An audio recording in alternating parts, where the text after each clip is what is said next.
Hello everyone, আসসালামু আলাইকুম। কি অবস্থা আপনাদের? আলহামদুলিল্লাহ, আমি তো অনেক ভালো আছি। আপনারা কেমন আছেন? আর আপনাদের এলাকায় শীত কেমন পড়তেছে বলেন তো একটু।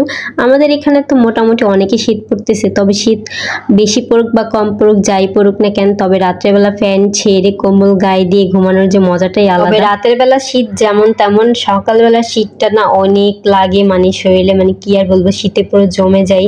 আর মানুষ নাকি রান্না করতে আসলে নাকি একটু গরম লাগে, তবে আমার রান্না করতে আসলে অনেক শীত লাগে, কেন জানি না, হয়তো বা আমার জানালাটা খোলা থাকে এই জন্য। আর শীতের জন্য সকালে রান্না করতে একটু তো বিরক্ত লাগে, কারণ এত শীত লাগে কি আর বলবো। আর শীতের মধ্যে দাঁড়িয়ে দাঁড়িয়ে রান্না করতে একদমই ইচ্ছা করে না, তবে ইচ্ছা না করলেও কিছু আর করার নাই, রান্না তো আমাকে করতে হবে। তো আজকে তেমন কিছু নাই আর কি, যা ছিল তাই রান্না করতেছিলাম, চামড়া। তবে এই চামড়াগুলি না খেতে ভীষণ ভালো লাগে, এটা হচ্ছে মুরগির চামড়া আর কি।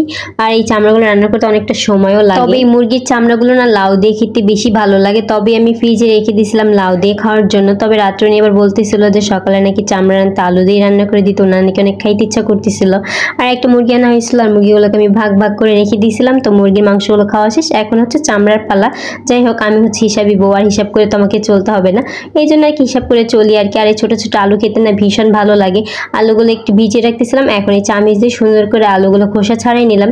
আর এগুলো আমি দিব ফুলকপি ভাজির মধ্যে দিব, আর হচ্ছে কিছুটা দিব চামড়ার মধ্যে। আলু তরকারি তো আফির জন্য দেওয়া হলো, আফি একা না, আমরা সবাই আলু খেয়ে ফেলি। আলু লাভার বলতে গেলে আসলে আফির নাম, আর আমাদের কাম। আফির জন্য দেওয়া হলো, আমরাই খেয়ে শেষ করে ফেলি। পরে যখন ওকে খাওয়াইতে যাই তখন দেখি যে তরকারি তার আলুই নেই। আমরাগুলির মধ্যে আমি সব মশলা দিয়ে কষাইতেছিলাম, আর এখানে ছিল চামড়া, পা, আর হচ্ছে গিয়ে মুরগির পোয়ানারি। যাই হোক, ওটা হয়তো অনেকে খায় না, তবে আমি খাই, আমার কাছে ভীষণ ভালো লাগে। তবে এই মুরগির চামড়াগুলো খাইতে হয়তো বা 1 সেকেন্ডও লেট হবে না, তবে এগুলো পরিষ্কার করতে দেন রান্না করতে যে কতটা কষ্ট করতে হয়েছে, বিশেষ করে পরিষ্কার করতে না অনেকটা কষ্ট হয়। তবে আমি কিন্তু আগেই পরিষ্কার করে সবকিছু রেডি করে তারপর ফ্রিজে রেখে দিই, যাতে সকালে আমার রান্না করতে বেশি একটা সময় লাগে না। সকালে যেহেতু খুব অল্প সময়ের মধ্যে রান্না করতে হয়, এই জন্য আর তাড়াহুড়ো করে রান্না করতে হয়, তো সবটা করে রাখলে আমার জন্য খুব ভালো। চামড়াটা একটু কষানো হয়েছে, হালকা একটু সিদ্ধ হয়েছে, দেন ওইখানে আমি আলুটাও দিয়ে নিতেছিলাম, আলুটা দিয়ে ভালো করে কষিয়ে নিব। আর এখানে একটু পেটের ডিমও ছিল, আর এই ডিমগুলো দেখে না পুরনো স্মৃতি মনে পড়ে গেল।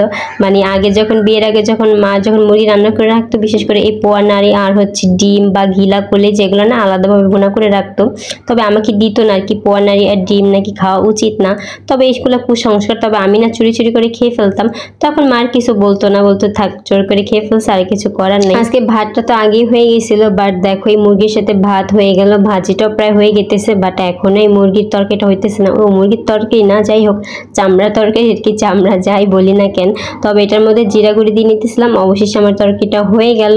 তবে এখানে ভাজিটা আমার অলরেডি আগেই হয়ে গেছে, তবে ভাজিতে একটুকু ধনিয়া পাতা দিতে পাইনি, এতদিন ধনিয়া পাতা ছিল, তবে কিসে দিব সেটাই আর খুঁজে পাইনি।